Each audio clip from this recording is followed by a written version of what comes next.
Hey there, I'm Bailey and welcome to my channel where we discuss all the tips and tricks necessary for you to live a life of adventure. So if you are wondering how to use the MSR Pocket Rocket 2, this is the video for you. So one of my goals here at my channel is to help people get started with backpacking without having to take a class, learning from the internet, because that's how I actually learned how to backpack. I basically learned everything I know from Facebook and the internet, and I want to pass that along to other hikers. So we're going to be talking about how to use the MSR Pocket Rocket 2 in case this is new to you and you were just getting started and want to know how to use the stove properly.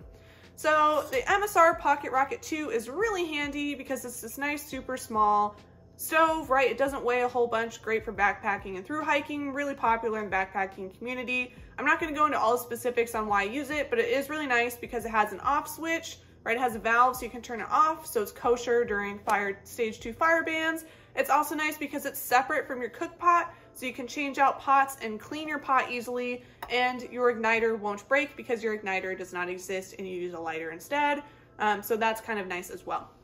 But basically, the main things you need to know about using the MSR Pocket Rocket 2 is that, first of all, if you have that little piece of plastic case that it comes in, obviously I don't, first thing you should do is just get rid of it. Recycle it. I'll say recycle it, don't throw it away. Recycle it, whatever. Find another use for it. Get rid of it. Store your Pocket Rocket 2 in your cook pot like I do. It takes up a lot less space that way, so I do want to say that ahead of time. Step 2, once you get rid of that, we're going to go ahead and unfold this bad boy. So the first thing I usually do is I take the valve, unfold it, and I turn it off so I don't forget. That way, when I screw it on later, the valve is already off. And then the second part of that is going to be unfolding the arms. This can be a little bit tricky at first. Once you get used to it, it's not bad. But basically, you're going to kind of take the arms, swing them out towards the valve, maybe on this one, and then back, and then turn it up so that the feet are running perpendicular to the part where the flame comes out. And then you'll do that with the other two legs. And again, you want to be careful, but it takes a little bit more work and effort than you would think. There are little nuts on here you can see where you could tighten and loosen if you have to, but I've never had to do that after 3 years of use on mine. So step number, I think we're on 3 now, honestly, I'm losing track. You'll need some fuel to make this work. Obviously, this is just the part that makes the flame out, the MSR Pocket Rocket. You need actual fuel to make it run. Any isobutane will work. I personally use the 4-ounce canisters because it fits in my cook pot, and I don't drink coffee, so I don't really ever use more than that. But you could use the 8-ounce as well, especially if you're car camping or if you are a big coffee drinker. And the other thing you need to know about these is that it doesn't really matter what brand you buy. This one is the MSR brand, but the Jetboil ones work. They're all the same. They all are compatible as far as I know with the Pocket Rocket 2, so you don't need MSR to go with the MSR Pocket Rocket. As far as the cap, I've heard that you really actually don't need to use these. You can throw this away if you want to go even lighter. I don't think the weight makes that big of a difference. Really the only purpose is to keep dirt and stuff out of these so that they last a little bit longer. It's up to you on that. And then you'll want to take your Pocket Rocket, take your fuel without the cap. You'll notice that there's 2 spots with threads, right on the top, right on the bottom. Put them together. I usually will stick it upside down because I have a little bit easier time getting the threading to catch right away.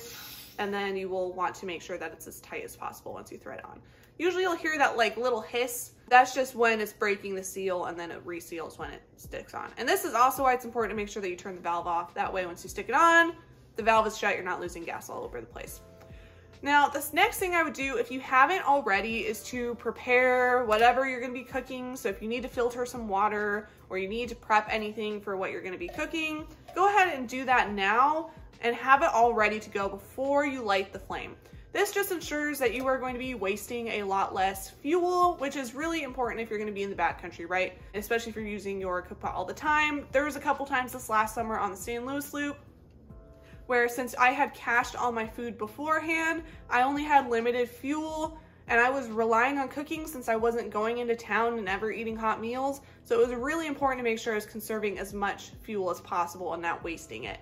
So once you have all your water ready to go, then we can go ahead and light your MSR Pocket Rocket on fire so we can cook stuff, right? Who doesn't like fire? So there's a couple different tools you can use to accomplish this. A lot of people just use Bic lighters because they are super light, super readily available. You can buy them at stores easily for through hiking at general stores and stuff. This is what I used for a long time, and the nice thing too is even though it helps to have gas in them, if they run out of gas in them, you can still use them to light your stove on fire because you just need the spark. You can also consider maybe if you are like kind of a survivalist carrying some sort of flint. This is more what I've been doing recently, especially just being in Alaska, but it doesn't really make a difference. It's probably heavier. I actually haven't checked and maybe I'll do that in a second. But yeah, you can also use flint as well to get the job done. You'll want to turn your valve on. I usually turn it until I can just start hearing the gas hissing out of the top of the stove. I don't want it to be going too high because then the spark won't catch. It'll just get like blown away essentially. And you don't want it so low that there's no gas coming out of the stove for the spark to catch on. So I usually start until I just hear a hiss, and then I try a couple times to get it to catch by taking the lighter or the flint and holding it above where the feet are in that area. Be sure to watch your fingers. Don't be right on top of it because once it catches, a big spout of flame is going to come out and burn you. So do be careful about where your fingers are. If it doesn't catch right away, then maybe try turning it up a little bit, catch a couple times, turn it down. You just want to play with the valve a little bit to put the amount of gas coming out until you can get it to light. I back it off a little bit so I can save fuel. And then I take my pot and stick it on top and let it do its thing. You should know too that what I've noticed is if you have your Pocket Rocket turned up as high as it will go because you're trying to cook really fast, I've had some issues with some titanium pots getting really hot on the handles when I do that, so I do tend to cook on low. I haven't done any tests yet to see if that's the most efficient or not, so if you know if that's the most efficient is to have it on low, I'd love to hear in the comments. But yeah, so I turn it down all the way to, you know, to like the low setting to cook, and then I find a spot that's very stable. So this is super important if you're hiking in some place like California or Colorado or Oregon where we're very fire prone, right? Is you want to make sure that you're not going to have your whole cook setup fall over and set the forest on fire. So I usually try to find a fairly flat level spot. If there's like grass or snow or something, I try to kind of dig it in to make it a little bit more stable around my pot, and then you can just make sure that it's cooking. I try to kind of keep an eye on it and not like walk away either. That way it doesn't fall over, especially because your pot isn't connected. It can make it a little less stable, especially depending on how big your pot is. So just do be cognizant of that. And then when you're done, usually what I do is I turn it off once I'm done cooking, eat, and then come back and disassemble it. That way the parts have had a time to cool down. And then you can also just make sure that you are grabbing your stove at the base by the threads to unswivel, to detach it from your fuel, because it'll get hot there, but a little less hot if it hasn't had a lot of time to cool down. Then you will unthread it from your fuel and then disassemble it basically in the opposite order. So fold your legs back down. Again, kind of have to finagle with it until you get used to it. And then last of all, turn the valve back to like halfway and then fold it to the side. That is the MSR Pocket Rocket 2. Do you have specific questions about how to use this bad boy? Do you have different thoughts or think I did something wrong? I would love to hear, you know, and learn more down in the comments. We can all benefit from that. If you found this video helpful, I would definitely appreciate a thumbs up. That just lets me know that I should keep making more videos like this, like how-to videos.